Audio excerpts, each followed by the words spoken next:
I'm Josh McQueen. I own Fish Ohio Outfitters. Started this company in August of this past year. Prior to that, I worked for Mad River Outfitters in Columbus for 10 years as a fly fishing outfitter, doing mostly fly fishing trips. And Fish Ohio Outfitters, we just wanted to start it so I could do more. So I do fly fishing, spinning, and trolling. Today's talk is about steelhead. Particularly in the rivers. I also do the harbors of Lake Erie out of my Lund, but this will be more talking about walking and wading, river fishing, fly fishing, and spin fishing.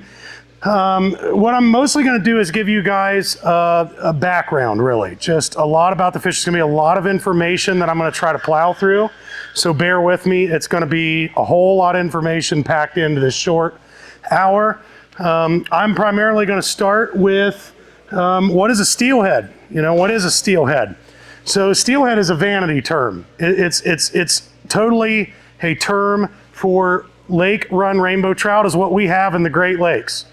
They're a real steelhead, which is as much of a rainbow trout as any of them, is out west, Oregon, Washington, Northern California, British Columbia, Alaska. Those are real true steelhead. That's a saltwater dwelling fish that runs up rivers and spawns in those rivers. So we really don't have steelhead here. Now that term's not going away, it's ingrained. It's ingrained in our culture, it's ingrained in our community in the Great Lakes. It's not going anywhere. And that's okay. There's nothing wrong with calling them that other than you'll get a little hate from the Westerners on the internet. That's fine. Honestly, I wish that we called them rainbow trout for what they are, because when you take and call them steelhead, okay, yeah, we have the most numerous steelhead fishery on the planet. You can catch far more of them here than you can out west, but you got the smallest steelhead on the planet. Now you call them what they are, rainbow trout, okay? Big, giant trophy rainbow trout, lake run rainbow trout. This is honestly, single-handedly, I'll argue this with anybody, the best rainbow trout fishery on the planet Earth, okay? I've been to Alaska multiple times. I've been out west. This is the best rainbow trout fishery on the planet, is right here at Lake Erie, right here at home in Ohio. It's not uncommon for me to get 20, 30 of these a day, between 20 and 30 inches. That's pretty darn good rainbow fishing. Okay, so that's what they are. They're Oncorhynchus micus. That's the scientific name. It's a rainbow trout. It's the same rainbow trout that's in the streams of West Virginia, streams of Montana, the steelhead out west, and the lake runs that are here, the lake runs that are in Alaska. It's all the same thing. They're rainbow trout. So what causes our fish to run? Why do they come in the rivers? They're there to spawn. That's all they're there for. They're there to spawn. There's a common term. Do they feed in the rivers? They don't actually feed in the rivers. They eat in the rivers. What's the difference? Feeding is gorging, lots of food, high volume, which is what high metabolism fish, like steelhead, high metabolism fish do. They feed. They're going to eat when they're in the rivers, but they're not really looking for a feeding pattern. The only reason they're going to eat in the rivers is to maintain their energy level. Because again, they're a high metabolism fish. This is why they need cold water. It's not a body temperature thing. It's an oxygen thing. They need a lot of oxygen to survive. And so, because they have a high metabolism, their heart rate's very fast, you have more dissolved oxygen in cold water than you do warmer water. And so that's why these fish need cold water. So they're gonna come up the rivers to spawn, and I'm gonna cover a little bit of why, when, and all that. There's a common misconception with steelhead, rainbows, whatever you wanna call them, in the Great Lakes, that they run into the rivers in the fall, they stay there all winter long, and then they come back out in the spring. Okay, they leave. That's not true. Each individual fish, on average, 2 to 3 weeks in the river. So we're constantly getting different runs. Some are coming in, some are going out. Some are spawning, some are pre-spawn, some are post-spawn. And how are we getting these different runs? There's different strains of steelhead. And so that term strain refers to, it's sort of, think about it like a dog breed, okay? They're all the species dog, right? But you have these different breeds, and these different breeds tend to have different personalities, different behavior. It's the same thing when you're talking strains of fish. So we have different strains, And we've done this intentionally. The state of Ohio and other states has stocked different strains at different times so that we can get runs at different times. And we stock those strains in certain areas based on what is the environment in the area. When you look at the Great Lakes as a whole, the weather patterns are a little bit more wild than they are through maybe the middle of the country and interior, because the lake has so much effect, so much give and take pull effect on the weather. So primarily in our area close to home, if you look at kind of Cleveland, it's sort of east of Cleveland, you'll see every year where you get most of the rain, most of the lake effect moisture, rain or snow, is coming east of Cleveland. So we don't stock a lot of fall run strains, really much of any, west of Cleveland, because we don't expect to get a lot of rain there in the fall. So if you want me to drop a few names, that would be Rocky River, Vermilion River, Huron River, the Black River. Those rivers don't get fall runs very often because they just don't have the water to do it. So there's no point in stocking a fall run strain fish in there. And so these strains have been developed literally to just sort of time they run. It's genetics. They run based on a couple of things. But typically your fall run fish, okay, what causes them to run? It's going to be colder water in the rivers running out into a warmer lake. So as we start to decrease temperature in the fall, air temperature's coming down, we're getting those couple of Gulf moisture systems, usually old hurricanes, something like that make their way up here. That's cold rainwater going into that river. Say that river's 50 degrees, but Lake Erie's still maybe 65, right? That's when those fall run fish are going to be triggered to come up in. And that pattern will continue. There's some fall run fish that are going to run early, like say October, late September, early October. That's a few, that's the minority. There's some of those same fall run strain fish that are going to be triggered when that river is like, say, 40 degrees or whatever, and the lake's 50, and then there's some that are going to come in even lower than that. These are typically, for us, these are a Chambers Creek strain fish. They're very nice fish. It's probably my favorite. These are getting bigger and bigger. We haven't been stocking this strain of fish particularly long. I'm going to throw out a number that I know is close. So then somebody from the Division of Wildlife is going to correct me, but it's probably, I think 7 years. Let's say 6-7 years we've had Chambers Creek strain steelhead. Something like that we've been stocking those. Prior to that, we pretty much relied on Pennsylvania strain fish to run our rivers. We were getting strays from Pennsylvania. And it's still a fishable number, but it's a lot better now. And these fish are a little bit more quality. They're bigger sized fish. This year, particularly this fall, was a really good example of that. This is one of the better falls I've seen for size.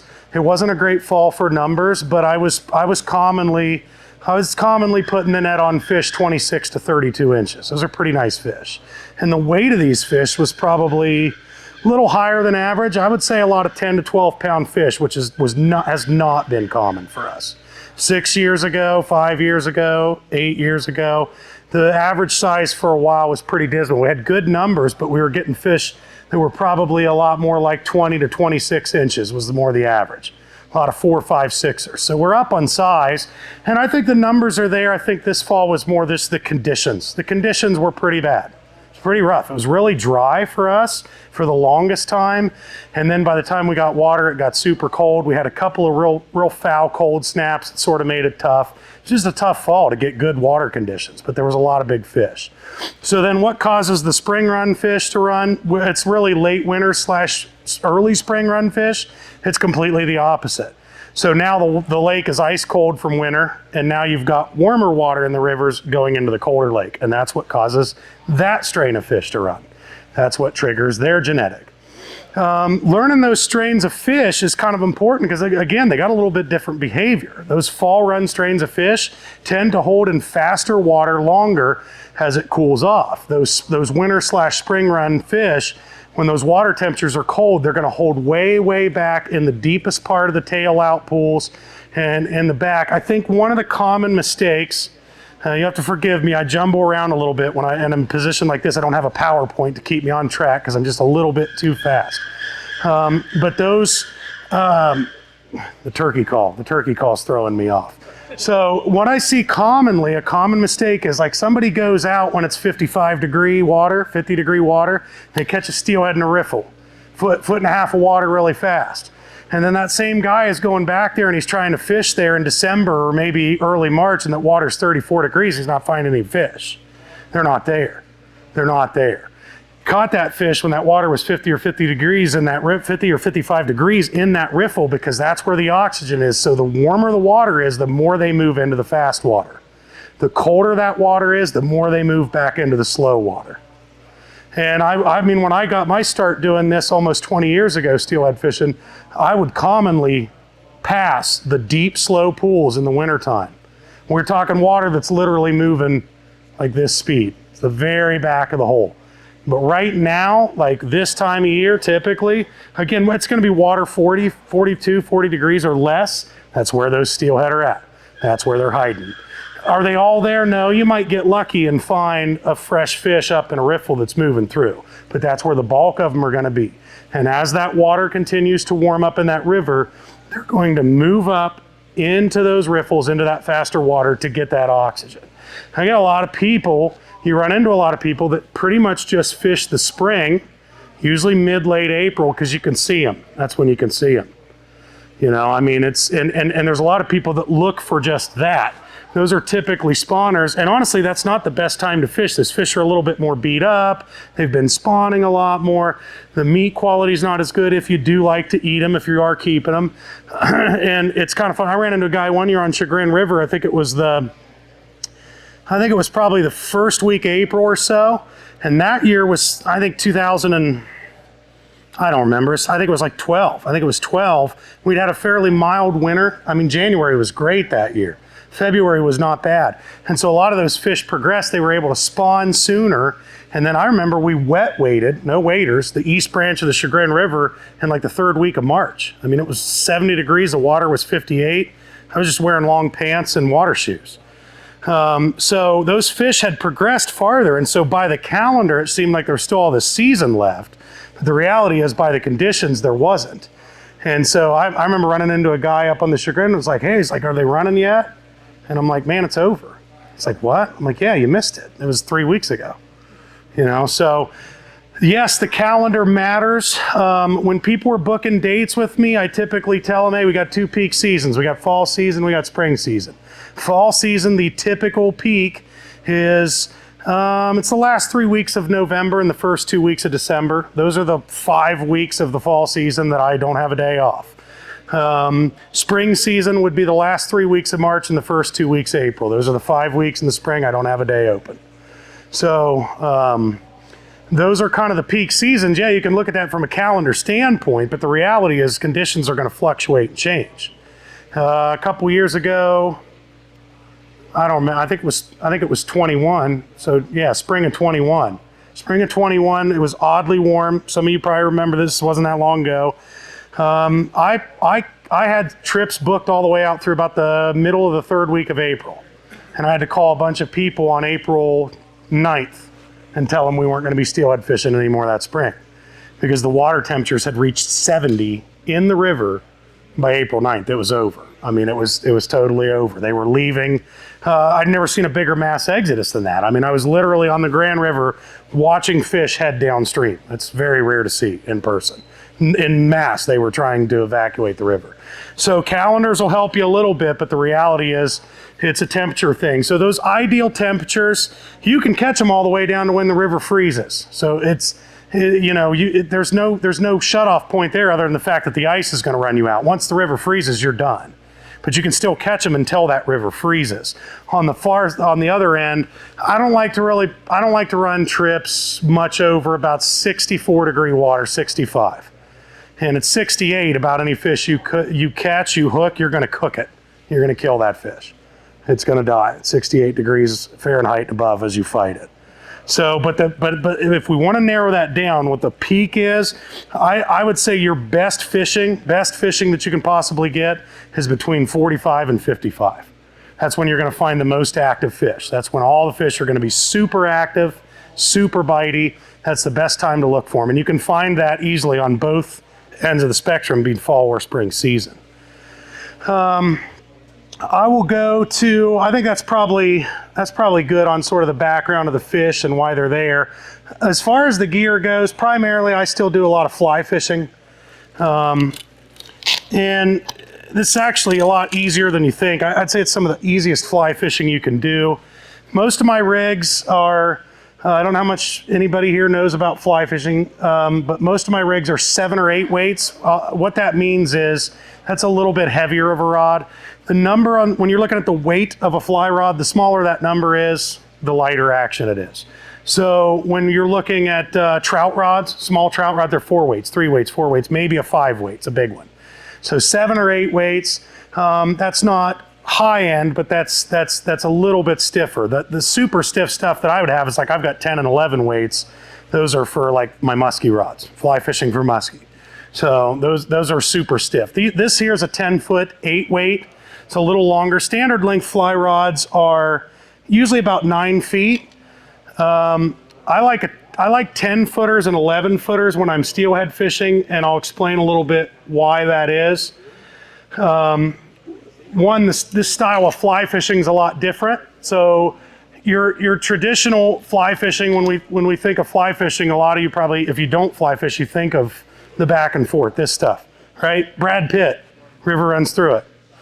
But the reality is I coach all of my clients not to fly cast at all, because a lot of times I'm in an area where I've got trees behind me, some obstruction behind me, and I can't lift up and back cast anyway.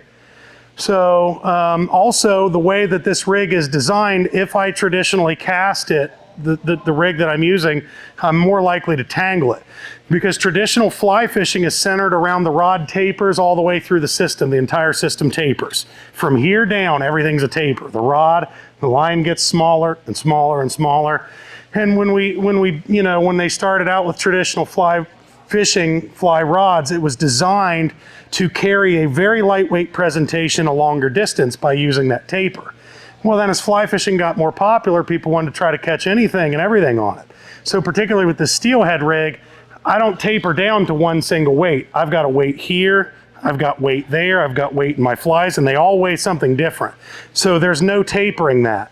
So what I have to do is what's called a roll cast, which is just where I simply draw that line back to me.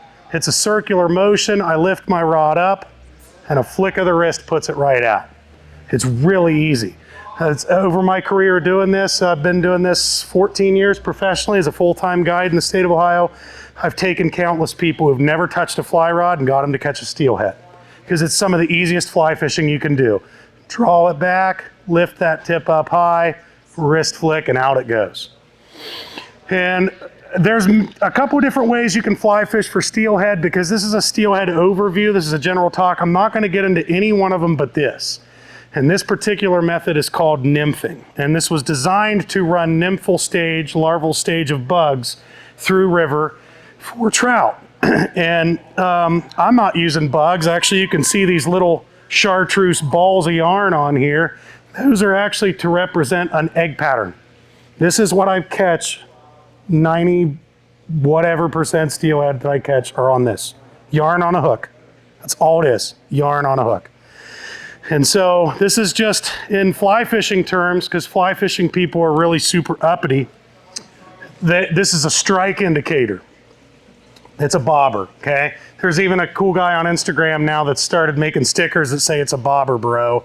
It's a bobber, okay? Strike indicator, bobber, whatever. This is a really basic rig that I've ran for years. I've just got 12-pound copolymer coming off my floating fly line. I run about 7-8 feet of that down to a knot. I've got 8-pound copolymer at that knot. That knot serves 2 purposes. It's right here. It's a connection between the 8 and 12-pound. That knot serves 2 purposes. One, it's a breaking point. If I get snagged, I would prefer to just lose a fly or 2 over the whole rig, so it becomes a breaking point. The number one purpose it serves is a shot seat. My split shot, be it 1, 2, 3, whatever I have on there, they cannot slide past that knot. It's a shot seat. That keeps that shot from going down on those flies.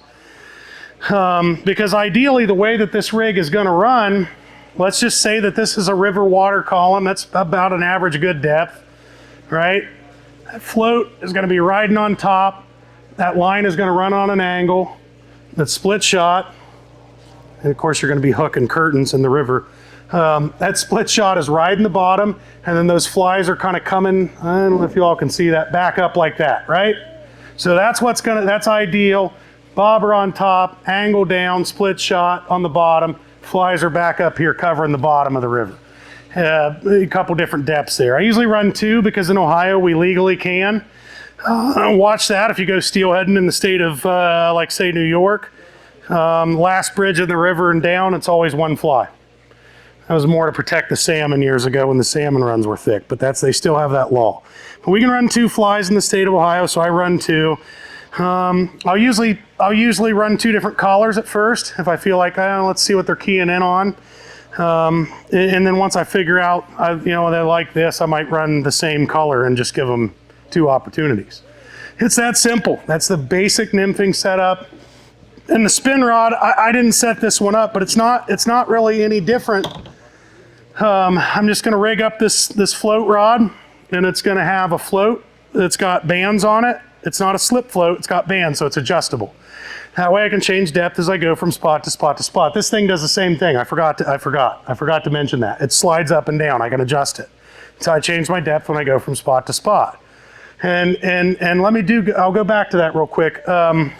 Whether I'd be spin fishing or fly fishing, I'm gonna adjust my float based on, with these drifting rigs, all I wanna see is a little tick occasionally on the bottom, just a little bit. Okay, if I'm hanging up a lot, if that float's starting way down, I'm dragging too much. I need to get the float closer to the split shot. Drop it, be the term. Okay, if I'm never seeing that, I need to raise it up. It means I'm not deep enough.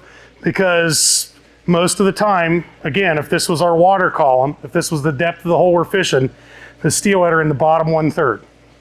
Probably right on the bottom or just above it, most of the time. I mean, sure, there's a couple that come up for this or that, but that's where the bulk of the fish are down in that bottom 1/3 of the water column. So that's how I would raise and adjust. I would just raise and adjust it based on how much I'm seeing that bottom tick. And it's no different with the spin rod. I just have an adjustable float, appropriate amount of weight. The only difference is you can see how close those flies were to that split shot. There's going to be a little bit more of a gap, more like 20 to 24 inches between the split shots that I have on the spin rod and the presentation I'm using. And that presentation can be flies as well on the spin rod. It can be beads. And some of you are like, what's a bead? I'm talking a plastic bead. Like, it is a plastic bead, and they eat it because it looks like an egg. So beads are good, yarn flies are good. You can put a single hook on there and run a wax worm's a popular bait on the spin rod. And the best bait coming and going is eggs. Salmon eggs or steelhead eggs in a mesh bag, egg sacks. That's about as good as it gets. But it runs the same way, whether it's on the spin rod or the fly rod, it doesn't matter. It runs the same way. It's a float. It's an appropriate amount of weight to get to the bottom. If I was to maybe cover just a little bit more on weight, I would probably say this. It's going to be a little bit heavier on the spin rod with a little bit bigger of a float. It's going to be a little bit less on the fly rod with a little bit smaller of a float. I typically just carry BBs and 3/0. It's the only 2 size of shot that I have on me. And it's on the fly rod, I'd say common for me is 1, 2, or 3 BBs, or 1 or 2, usually not 2, 1 3/0, but maybe 2. 2 would be incredibly deep, fast water. And I'm just, it's that simple. I mean, it's less weight. It's less weight for either slower water or shallower water, and it's more weight for deeper or faster water, and just play with that. As far as the flies themselves or any of the other artificial stuff, the beads, it's color for me and maybe size. I don't get away much in the flies from like a size 12 or a size 10 hook. Those are really about the only 2 I use. And then those bright ones like chartreuse, bright orange, the UV colors, that would be really muddy water. That would be really dark tannic water. That would be early in the morning, late in the evening if the water was a little cleaner. If the water's clear, lower, then it's going to be more pastel, more natural stuff. And you guys aren't going to be able to see it that well, but maybe some of you in the front. So this is my yarn fly box. And so you got bright chartreuse, bright orange, maybe even the bright pink. That would be dirtier water. And then as that water cleans up, pale yellows, the whites, some of the smaller white, very, very light pink, that's where I'm going. I'm not saying you'll never catch a fish on chartreuse fly in clear water, or dirty water with a very pale yellow fly, but you're definitely going to see the difference between matching the color of the fly to the water based on visibility. It's that simple. And in the dirtier water, you just want something they can see. It doesn't have to look real. They just need to be able to see it. In the cleaner water, it's got to look a little bit more real to fool them. Me personally, I prefer a little dirtier water. For me personally, I would like 10 to 18 inches of visibility is a perfect day. Water that most people would look at and be like, nah, that's too muddy to fish.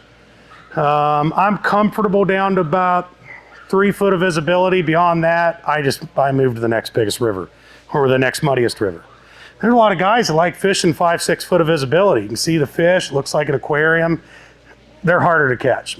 You're going to find a lot more productivity finding those fish in water where they can see good enough to see your bait, but they can't see good enough to judge it and find out what it is. So that's the basic rigging. I think I covered pretty much everything about the species and where they go in at. I'm right on time. So questions? Anybody got any questions? You can ask now. If you don't want to ask them now, come get me on the side or down at our booth at Fish Ohio Outfitters.